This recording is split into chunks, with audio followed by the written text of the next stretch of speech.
केदारनाथ यात्रा के बारे में जब भी हम सोचते हैं तो दिमाग में क्या आता है? आधुनिक तकनीक, हवा को चीरते हुए जाते हैं हेलीकॉप्टर, और हमें लगता है कि इन्होंने ही सबसे ज्यादा कमाई की होगी। बिल्कुल।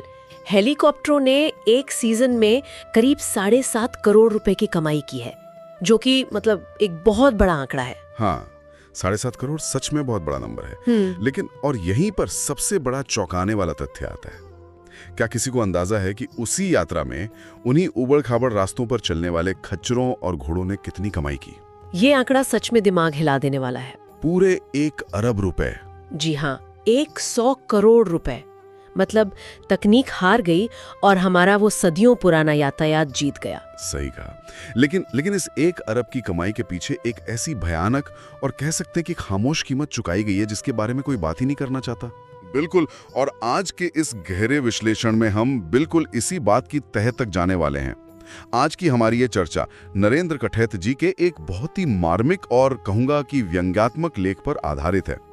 उस लेख का शीर्षक ही अपने आप में बहुत कुछ कहता है। देखते हैं हमारे घोड़ों के कितने सपने पूरे होते हैं। हाँ, एकदम सटीक शीर्षक है। तो हमारा आज का सीधा सा मकसद यही है कि केदारनाथ यात्रा के इस अनसक्सेस मॉडल के पीछे छिपे उस कड़वे सच को हम सामने लाएं। क्योंकि हम अक्सर करोड़ों की कमाई का जश्न तो मना लेते हैं, तालियां बजाते हैं। हाँ, तालियां बजाते हैं, लेकिन उस कमाई की नींव रखने वाले मूक जानवरों के खून पसीने को हम पूरी तरह से भुला देते हैं। ये लेख सिर्फ एक यात्रा का ब्यौरा नहीं है, ये इंसानी लालच और हमारी जो व्यवस्था की संवेदनहीनता है ना, उस पर एक बहुत ही तीखा प्रहार है। तो चलिए सबसे पहले इन आंकड़ों को ही थोड़ा खोलकर देखते हैं। लेख की शुरुआत ही इसी धमाकेदार खबर से होती है कि घोड़े वालों ने 1 अरब कमाए। और ये कोई हवाई बातें नहीं है। नहीं, बिल्कुल नहीं। लेखक ने बाकायदा जाने नौने पत्रकार अन त्रिभुवन सिंह चौहान जी से इस खबर की पुष्टि की है। उनकी रिपोर्टिंग के मुताबिक केदारनाथ में हर एक घोड़े वाले ने औसतन 6 से 7 लाख रुपए की कमाई की है। यहाँ ये समझना बहुत जरूरी है कि देखो, ये 6-7 लाख रुपए की कमाई आसानी से नहीं हुई है। इसका सीधा सा मतलब है कि एक छोटे से यात्रा सीजन में उन घोड़ों को कितनी बार और कितनी भयानक गति से उस पहाड़ पर ऊपर नीचे दौड़ाया गया होगा। बाप रे। हाँ, ये सिर्फ एक आर्थिक आंकड़ा नहीं है, ये उन जानवरों के शारीरिक शोषण का एक मीटर है। सही कहा आपने। और यहाँ एक और आंकड़ा है जो पूरी तस्वीर साफ कर देता है। जहाँ घोड़ों ने 1 अरब कमाए, वहीं डंडी कंडी वालों ने 86 लाख रुपए कमाए। डंडी कंडी मतलब वो मजदूर जो यात्रियों को टोकरी में बिठाकर पीठ पर ढोते हैं। हाँ, या पालकी में ले जाते हैं। तो सोचिए, इंसानी मेहनत से 86 लाख आए और जानवरों की मेहनत से 1 अरब। ये तो बिल्कुल अमेरिका के उस पुराने गोल्ड रश जैसा हो गया। जहां सोना खोदने वाले मजदूर तो मिट्टी में मिल गए, लेकिन उन्हें फावड़ा और खच्चर किराए पर देने वाले करोड़पति बन गए। बिल्कुल। क्या सटीक तुलना है। यहाँ सोना वो दर्शन करने वाले यात्रियों की भीड़ है और फावड़े ये मूक जानवर हैं। और जब हम हेलीकॉप्टर के 75 करोड़ की तुलना घोड़ों के 1 अरब से करते हैं ना, तो इसके पीछे का अर्थशास्त्र समझना होगा। हाँ, वो कैसे काम करता है? देखिए, हेलीकॉप्टर की उड़ान मौसम पर निर्भर है। एयर ट्रैफिक कंट्रोल के अपने नियम है, उसकी एक तय क्षमता है, लेकिन घोड़ों पर कोई नियम लागू नहीं होता। अच्छा, मतलब कोई पाबंदी नहीं है? बिल्कुल नहीं। घोड़े को हाँकने वाले इंसान पर कोई रोक टोक नहीं है कि वो एक दिन में उस जानवर से कितने चक्कर लगवाएगा। मुनाफा कमाने की इस अंधी दौड़ में घोड़े को उसकी शारीरिक क्षमता की अंतिम सीमा तक निचोड़ा जाता है। इसीलिए ये आदिम यातायात कमाई के मामले में आधुनिक तकनीक से कहीं आगे निकल गया। लेकिन रुकिए, यहाँ मुझे एक बात बहुत अटपटी लगी। क्या? इस पूरी चर्चा के बीच लेख में अचानक से सोवियत संघ के तानाशाह स्टालिन का जिक्र आ जाता है। केदारनाथ के घोड़ों और रूस के स्टालिन के बीच क्या कनेक्शन हो सकता है? मैं ये बिल्कुल नहीं समझ पा रहा हूँ। ये असल में लेखक का एक बहुत ही शानदार तंज है।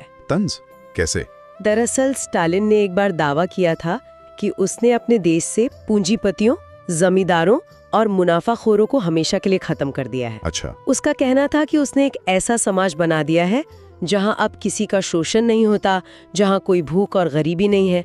लेखक इसी दावे को उठाकर केदार घाटी के खुरदुरे यथार्थ, यानी जो जमीनी हकीकत है, उसके सामने रख देते हैं। ओह, तो मतलब स्टालिन का सपना था कि शोषण खत्म हो गया और यहाँ केदारनाथ में लोग 1 अरब की कमाई देखकर सोच रहे हैं कि पहाड़ की सारी गरीबी दूर हो गई। ठीक यही बात है। लोग सोच रहे हैं कि अरे वाह, 1 अरब रुपया आ गया, मतलब घाटी में अब कोई परेशानी नहीं रही।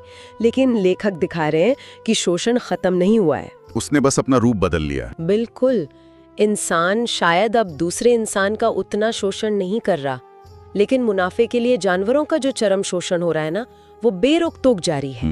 पिछले 22 सालों से चेहरे बदलते रहे, घोड़े के मालिक बदलते रहे, लेकिन उन घोड़ों की किस्मत नहीं बदली। उनका काम सिर्फ एक रहा, दुर्गम पहाड़ नापना, ताकि यात्री अपना पुण्य कमा सके और मालिक अपना पैसा। सही बात है। और इस तथाकथित पुण्य और पैसे की दौड़ का नतीजा क्या निकला, ये आंकड़ा सुनकर सच में रोंगटे खड़े हो जाते हैं कि इस एक सीजन की यात्रा के दौरान 1000 से ज्यादा घोड़ों ने अपने प्राण त्याग दिए। 1000, ये बहुत बड़ा नंबर है। हम अक्सर पहाड़ों पर जानवरों के मरने की खबरें सुनते हैं, लेकिन एक ही जगह पर 1000 जानवरों का मर जाना, ये कैसे संभव है? ये तो मतलब एक इंडस्ट्रियल स्केल की त्रासदी लग रही है। ये इसलिए संभव है क्योंकि हम उस भूगोल और उस पूरी प्रक्रिया को ही नजरअंदाज कर देते हैं।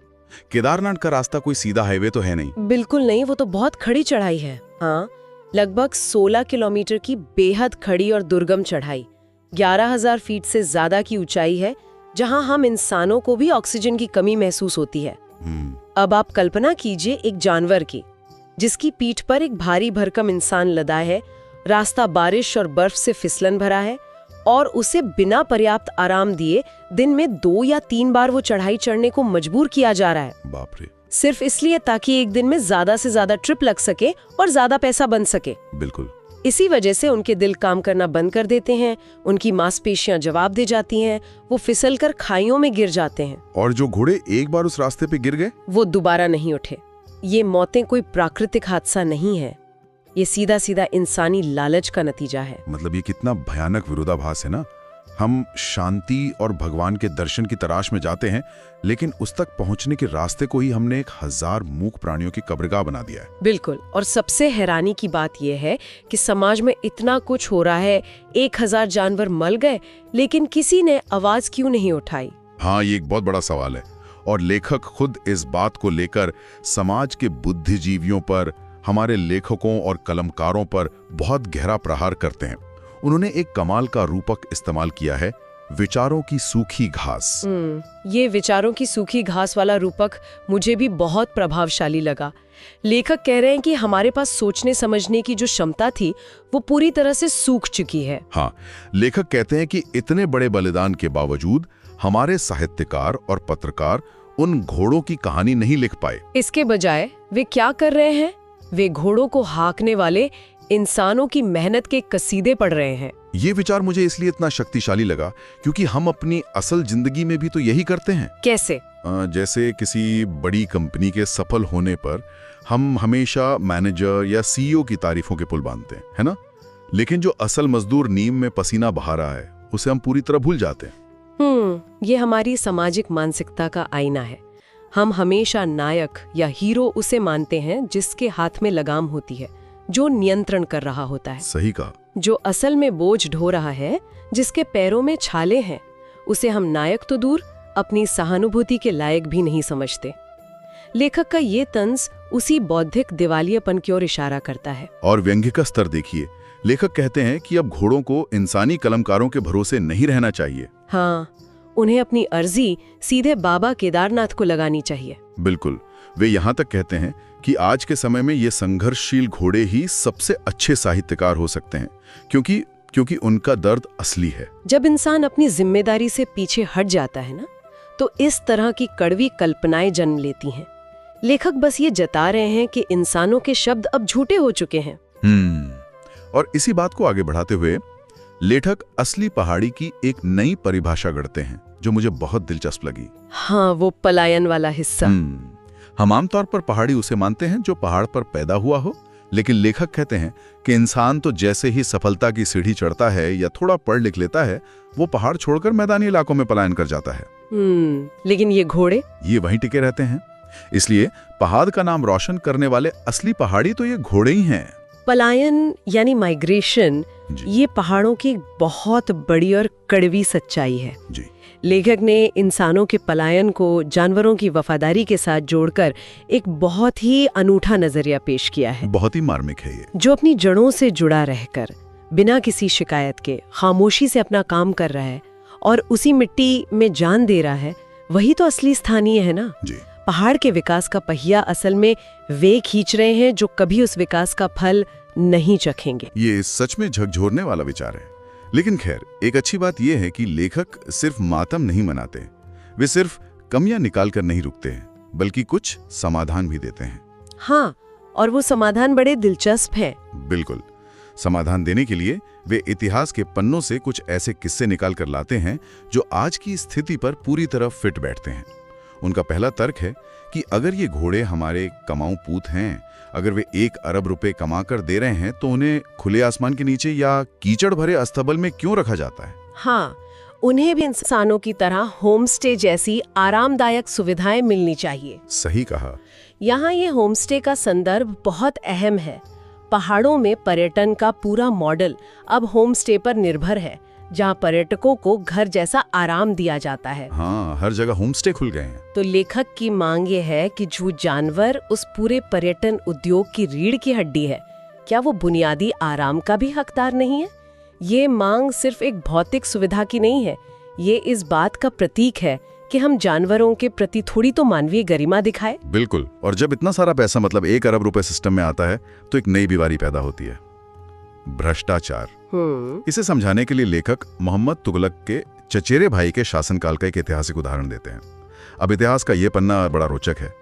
उस समय सैनिकों को नकद वेतन देने के बजाय उन्हें गांव की मालगुजारी सौंप दी गई। मालगुजारी मतलब? गांव से टैक्स या लगान वसूलने का अधिकार। जी हाँ। तो सैनिकों ने खुद मेहनत करने के बजाय बिचौलिए रख लिए, और जब राजा के सामने घोड़ों की हाजिरी लगाने का समय आता, तो ये बिचौली रिश्वत देकर बिल्कुल बेकार और कमजोर घोड़ों को पास करवा लेते थे। अरे बाप रे। लेखक डर जताते हैं कि आज केदारनाथ में 1 अरब की कमाई देखकर भी यही होने वाला है। ये तो इतिहास का खुद को दोहराना हो गया।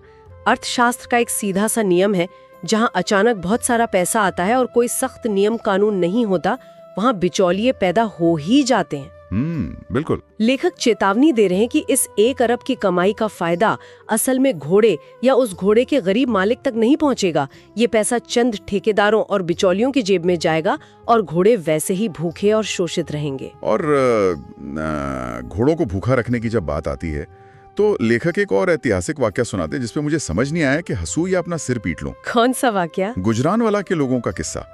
वे लोग अपने घोड़ों की आंखों पर हरे रंग की पट्टी यानी हरा चश्मा बांध देते थे। हरा चश्मा? हाँ। क्यों? ताकि घोड़े को सूखी घास और भूसा भी हरा दिखाई दे और वो उसे मजे से खा ले। बाप रे, मतलब हद है। मतलब घास नहीं है तो घोड़े की आंखों पर हरा चश्मा लगा दो। इंसानी जुगाड़ और मक्कारी की कोई हद ही नहीं है। आज भी तो हम घोड़ों की खुराक को लेकर ऐसा ही हरा चश्मा वाला बर्ताव कर रहे हैं। ये हरा चश्मा दरअसल हमारी पूरी व्यवस्था का रूपक है। जब हम बुनियादी समस्याओं को सुलझाना नहीं चाहते ना, तो हम उन्हें किसी भ्रम या धोखे से ढक देते हैं। बिल्कुल सही कहा। आज के संदर्भ में ये उन कागजी नीतियों, खोखले आश्वासन और कमिटियों की तरफ इशारा करता है, जो बाहर से तो हरी और अच्छी लगती हैं, लेकिन जमीन पर जानवरों को वही सूखी घास और यातना मिल रही होती है। हम सिर्फ काम निकालने के तरीके ढूंढते हैं, पोषण देने के नहीं। और इसी यातना के बीच लेखक अपना आखिरी ऐतिहासिक उदाहरण देते हैं जो सीधा दिल पर जाकर लगता है। वे अंग के भुल्लर की किताब महाराजा रंजीत का हवाला देते हैं। महाराजा रंजीत सिंह के समय में सेना के हर सिपाही को बाकायदा 2 कंबल दिए जाते थे। एक कंबल सिपाही के खुद के लिए और एक उसके घोड़े के लिए। वाह। लेखक बड़े ही मार्मिक तरीके से कहते हैं कि आज के इस आधुनिक समय में, जहां दूर दराज के गधों के कंधों पर भी कीमती दुशाले और शॉल हो सकते हैं, यहाँ गधों से उनका इशारा शायद उन अयोग्य लोगों की तरफ है जो बिना मेहनत के सत्ता या मलाई खा रहे हैं।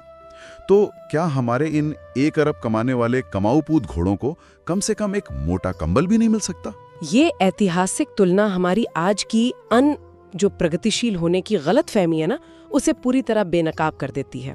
कैसे? सोचिए, एक पुराने राजशाही शासन में, जिसे हम आज शायद पिछड़ा हुआ मानते हो, एक जानवर को ठंड से बचाने का बाकायदा संस्थागत और सरकारी नियम था। हाँ, 2 कंबल वाला नियम। और आज हम मानवाधिकारों, पशु अधिकारों और आधुनिकता की इतनी लंबी चौड़ी डींगे हाँकते हैं, लेकिन हमारे पास उस जानवर के लिए एक बुनियादी कंबल तक नहीं है जो हमें 1 अरब रुपए कमा कर दे रहा है। सच में ये बहुत शर्मनाक है। ये दिखाता है कि सिर्फ तकनीक या बैंक बैलेंस में आगे बढ़ने का मतलब ये कतई नहीं है कि हम नैतिक रूप से भी विकसित हुए हैं। एकदम सच कहा। तो अगर हम इस पूरे विषय को एक धागे में पिरोएं तो ये साफ हो जाता है कि ये लेख सिर्फ केदारनाथ के कुछ घोड़ों की कोई स्थानीय खबर नहीं है। बिल्कुल नहीं। ये विकास के उस मॉडल की कहानी है जहां मुनाफे की चमक तो सबको दिखती है, लेकिन उस मुनाफे के पीछे का अदृश्य और शोषित श्रम किसी को नजर नहीं आता। 1 अरब रुपए की उस चमचमाती खबर के ठीक पीछे उन 1000 मृत घोड़ों का वो स्याह अंधेरा भी मौजूद है, जिसे देखने से हम सब ने अपनी आंखें मूंद ली हैं। बिल्कुल। और ये हमें ये सोचने पर मजबूर करता है कि असल में सफलता के मायने क्या हैं। क्या हम सिर्फ अंतिम नतीजे को ही सब कुछ मान लेंगे, पहाड़ की चोटी तक पहुंचना, या बैंक खाते में भारी मुनाफा दर्ज होना ही क्या काफी है? शायद नहीं। या फिर उस मंजिल तक पहुंचने के रास्ते में जो कीमत चुकाई गई है, जो दर्द दिया गया है, उसका भी कोई हिसाब होना चाहिए। जब तक हम प्रक्रिया को मानवीय नहीं बनाएंगे, कोई भी सफलता अपने आप में पूरी नहीं हो सकती। बहुत ही गहरी बात कही आपने। तो अगली बार जब भी हमारे सामने किसी विशाल आर्थिक सफलता की खबर आए, किसी बहुत बड़े निर्माण की बात हो, या इंसान द्वारा हासिल किए गए किसी भी बड़े लक्ष्य का जश्न मनाया जा रहा हो, तो उस तालियों की गड़गड़ाहट के बीच हमें बस एक पल के लिए रुककर सोचना चाहिए, उस विशेष सफलता की कहानी में वो खामोश घोड़े कौन हैं जिनके पसीने और बलिदान की कोई खबर कभी किसी अखबार में नहीं छपती, और क्या सच में उन्हें उनके हिस्से का वो एक कंबल नसीब हो रहा है।